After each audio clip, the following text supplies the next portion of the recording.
정답이 없는 교실 밖 세상, 우리는 어떤 지혜를 갖춰야 될까요?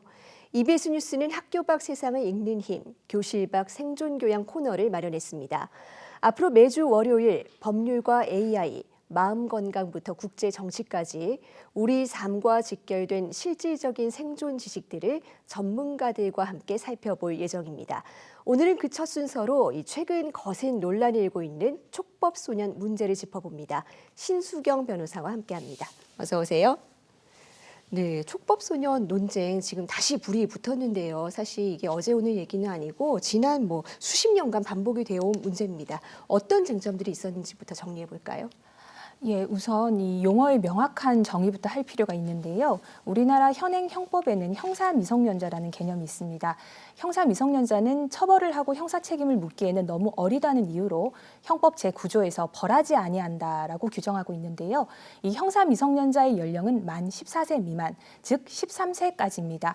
그런데 이 13세까지 미성년자들 중에 다시 만 10세부터 13세까지의 소년들의 경우는 소년법에서 별도로 촉법소년이라고 해서 형벌 법령에 저촉되는 행위를 한 경우에 일반적인 처벌은 아니라 하더라도 법원 소년부에서 심리해서 처분을 할 수 있도록 하는 규정을 두고 있습니다.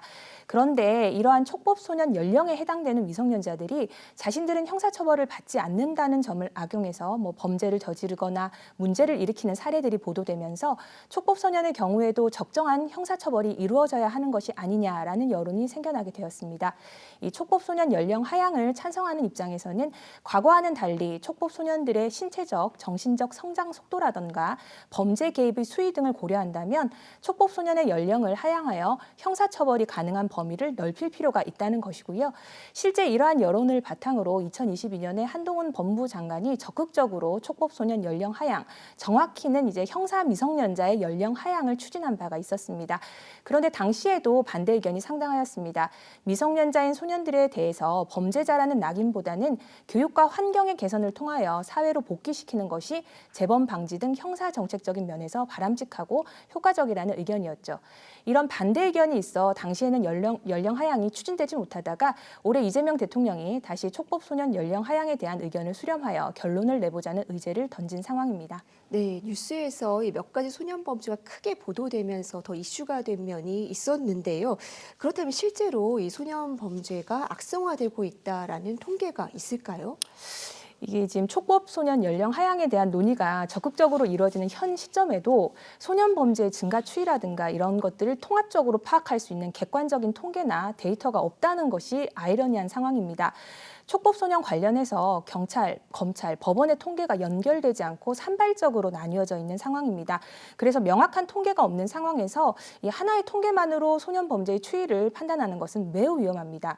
다만 이 경찰청이나 검찰의 통계에서는 촉법소년의 범죄 건수가 증가 추세인 것처럼 확인되나 오히려 법원의 사법연감상의 통계에서는 감소 추이를 보이고 있다는 점은 주목할 만합니다.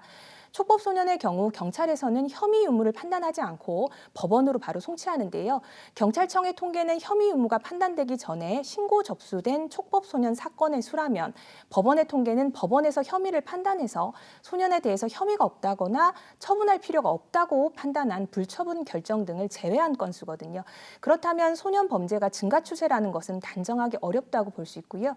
소년 범죄의 흉포화에 대해서도 결국 우리가 일반적으로 이제 강력 범죄라고 하는 강도라든가 살인, 방화, 강간 등의 사건 건수를 면밀히 분석해봐야 하는데 강력 범죄 중에 이제 성범죄를 제외한 분야에서는 유의미한 증가세가 확인되지 않고 성범죄 영역은 이제 최근에 신종 범죄, 온라인 그루밍이라든가 이런 것들 과거에 명확히 범죄로 인식 집계되지 않던 형태가 범죄화되었거나 이 디지털 환경에 익숙한 아동 청소년이 사이버 성범죄에 연루되는 사례가 증가하면서 이게 통계에 반영된 측면을 함께 고려할 필요가 있다고 보여집니다. 네, 일단 이 객관적인 통계는 조금 부족한 상황으로 보이고요. 그렇다면 실제로 처벌 나이를 낮추는 게 범죄 예방에 효과가 있다, 이런 증거는 있는 겁니까?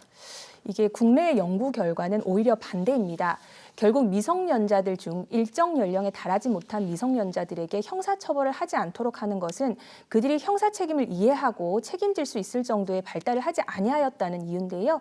청소년의 전두엽 성장 등에 있어서의 외국의 연구에 따르면 형사 책임을 인지할 수 있는 적정한 연령으로서 14 14세 정도를 언급하고 있고요. 우리나라에서 2023년 발간된 형사정책 연구 자료에서도 역시 청소년의 뇌 발달을 고려하여 형사 책임 능력을 한정하는 것이 타당하다고 보고 있습니다. 다른 나라와 비교해서 우리나라 현재 형사 미성년자 연령이 지나치게 높다거나 하는 부분도 확인되지 않고요. 그리고 미국과 영국 등에서는 오히려 형사 미성년자를 높이려는 시도를 해보았다가 형사처벌을 받는 소년범이 보호처분을 받는 소년범보다 재범률이 더 높게 나타나는 현상이 관찰되었습니다. 이 소년교도소에서의 범죄 학습과 사회적인 낙인 때문으로 분석되었는데 우리도 교육을 통하여 소년에게 다시 개선할 계기를 마련해준다는 소년법의 이념에 비추어 본다면 전과자라는 낙인을 더 어린 나이부터 가능하도록 하는 방향의 정책이 바람직할 것인지에 대한 고민이 필요하다 할 것입니다. 네, 오히려 형사처벌이 부작용으로 이어지는 사례로 발견이 됐네요.